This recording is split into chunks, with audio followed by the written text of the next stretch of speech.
Hi, this is Emily Ionelli, and I do some spoken word and poetry, T-Girl Angel. And I was wondering how I could try to help people who struggle like I do. I struggle with bipolar disorder, depression, um, transgender. I also struggle with both my parents' suicide, and I struggle with raising an autistic child, and I struggle financially because I'm no longer working when I came out as male to female, transgender.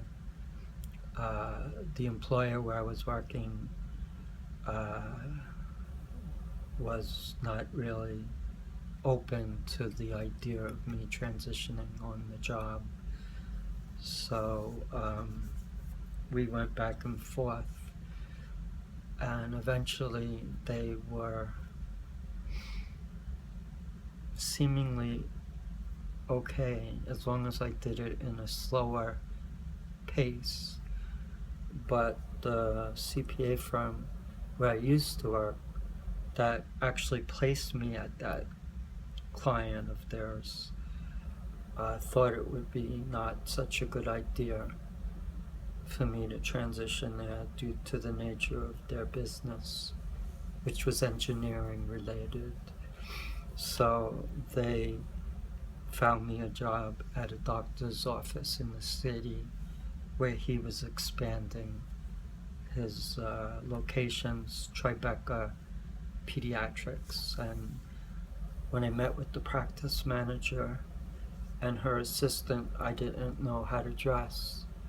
So when I went on the interview, I dressed in a suit and tie because I wasn't sure.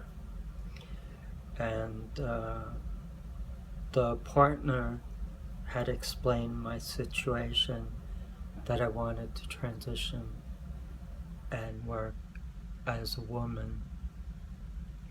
So when I met with the practice manager, she seemed happy and interested in my background. And I guess I kind of confused her by the way I showed up at the interview. And I was just in the beginning stages of transitioning. In fact, I didn't even have blonde hair at that time. Actually, my hair was kind of short. I had just started hormones, and I wore a wig, basically. So I was pretty self-conscious. But she called me, and she said I got the job. And within like a few days of starting my job, I got a call from the practice manager who I had interviewed with, and she asked me, how are you going to present at the office? And I said, well, I'm in the starting phase of my transition from male to female, and I would like to be addressed and perform as a female. And I would like to have my name referred as Emily.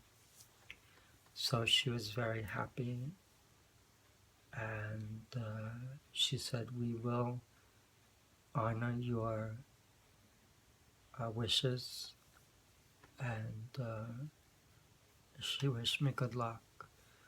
And when I started there my first day, I dressed for the first time. This was the actual first time I went to work in a dress. I had gone to work for years in dresses, but they were underneath my male business attire, so you could never see the dress. But this was the actual first time that I went to work in a dress, and it was on September 6th of 2012 that I started dressing and working as a female. And I had my wig. It was a brunette's wig because I had brown hair, and it was a short wig. Actually, my hair now is longer than the wig that I wore, and I am in love with my blonde hair with the highlights and the hair bow.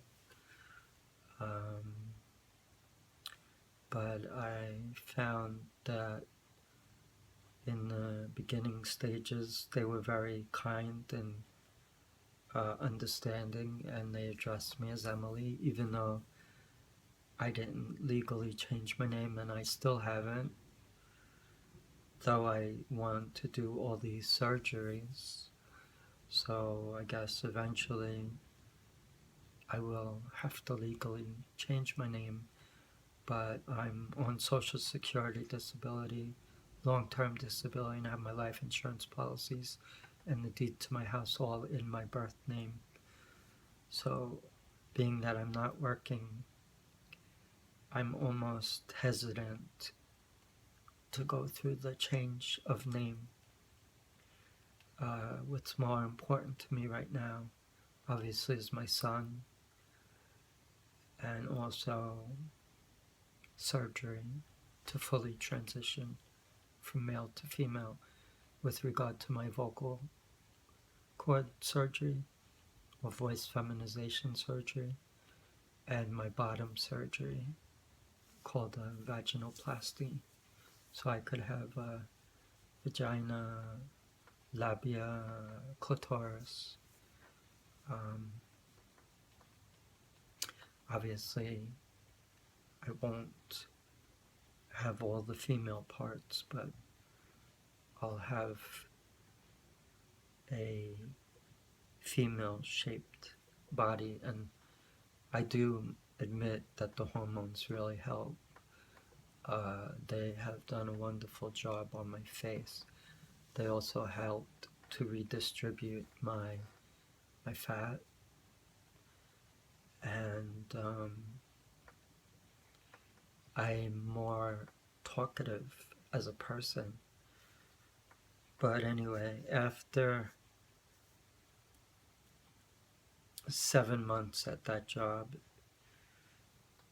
I believe the owner didn't really care for me being there, so he made the practice manager make an excuse to terminate me.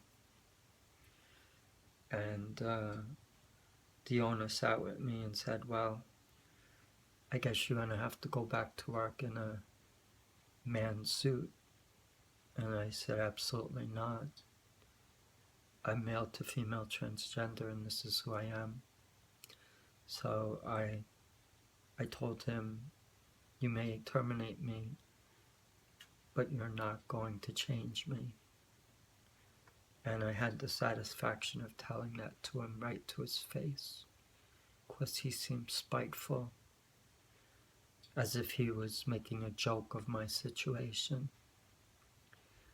So I took offense to that, and what happened was they gave me a date that I would no longer be employed, and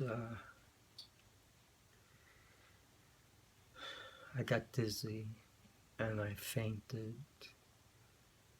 and they brought me to they had the paramedics come and take me to the hospital. And I forgot my jacket. It was on the seat. So I was taken to Bellevue Hospital, where I spent 10 days. And I called after the 10 days, and I called the office manager, practice manager, and said I'm ready to come back. And she said, no, don't worry, you're going to be paid to the end of the month, but you're officially terminated. And I said I left my suit jacket at the office, and she said, yeah, when you come to pick it up, I want you to sign some papers. And I said, no, I just want to get my suit and the pay I'm entitled to, and I'm not going to sign anything. And I don't even want to see you. I just want someone from up front at the front desk to give me my suit, whatever monies I'm deserving of. And I wasn't a mean person by taking that attitude, because what I did was I did stop at a store, since I still was fond of the practice manager for giving me a chance. And I know she has a baby girl, and I knew she was going through some problems. She's a single mother, and she was working very hard. The doctor had no mercy for her. She really worked hard, and I knew that. So I really didn't blame her for losing my job. I blamed the doctor. So I bought some gifts for her and her daughter, and I left it at the front desk with the explicit instructions to give it to her. And I got my jacket and the check that I was deserving of, and I was walking, which was a pretty long walk, because they were located near the World Trade Center, and that was back in 2000 and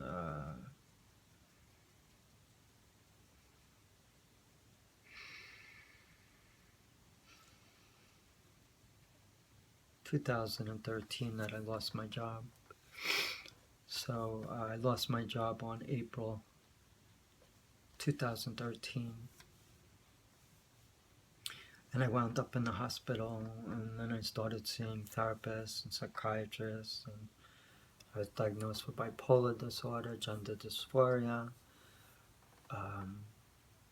But when I was leaving, I got a call from the practice manager, and she said, Emily, it's nothing personal. I know you worked hard and you did your best. We were just going in a different direction, so please don't take it to heart. And she thanked me for my service, and she wished me good health, and she also recognized that I gave her some nice gifts, and she thanked me. And then we said our goodbyes. So she was pretty nice, and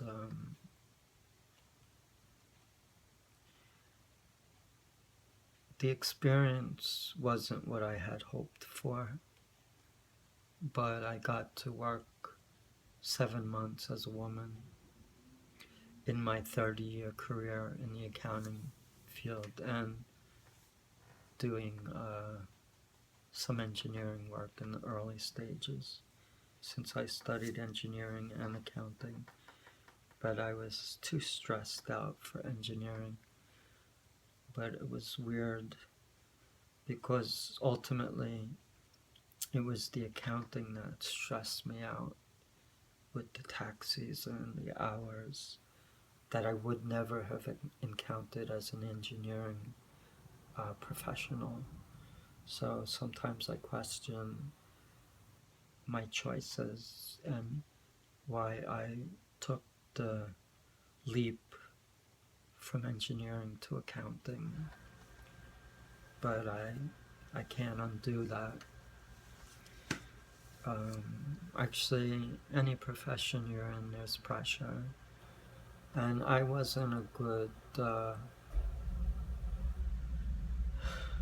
I couldn't take pressure. That's why I was never like in a supervisory role. And I guess at this job they wanted me to take charge as a supervisor, and I guess that was my undoing because I really, in some cases I supervised, but that wasn't my strong suit. But I did run audits and go to clients by myself where I was responsible for doing the books, the taxes, all of their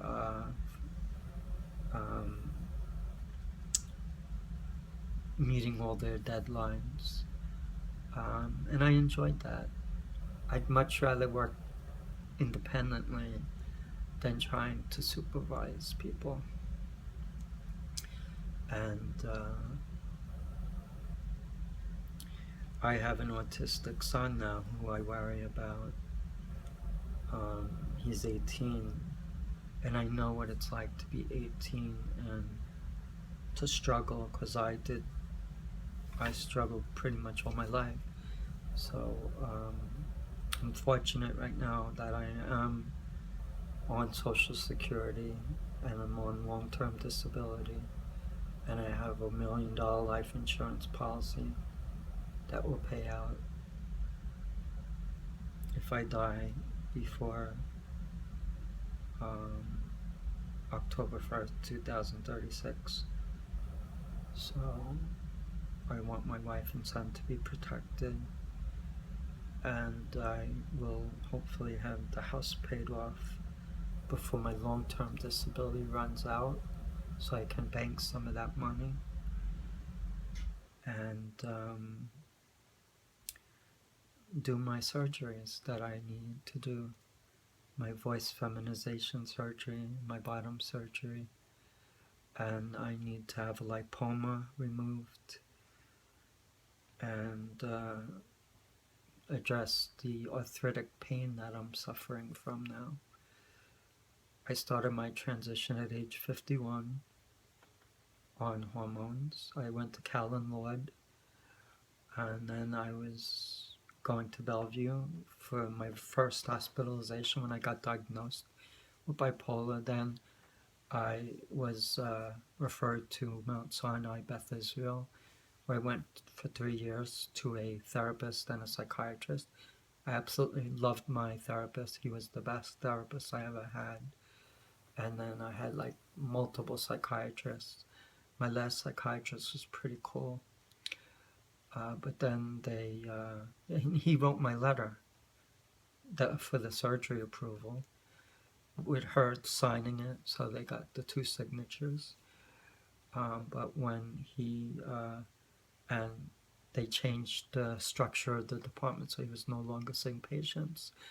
So I had to move on. So I went to Calmwood, and they referred me to their therapist and psychiatrist. So I go there now.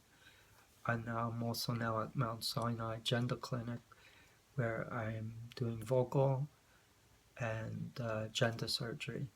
So I'm pretty happy. I hope my son will do well.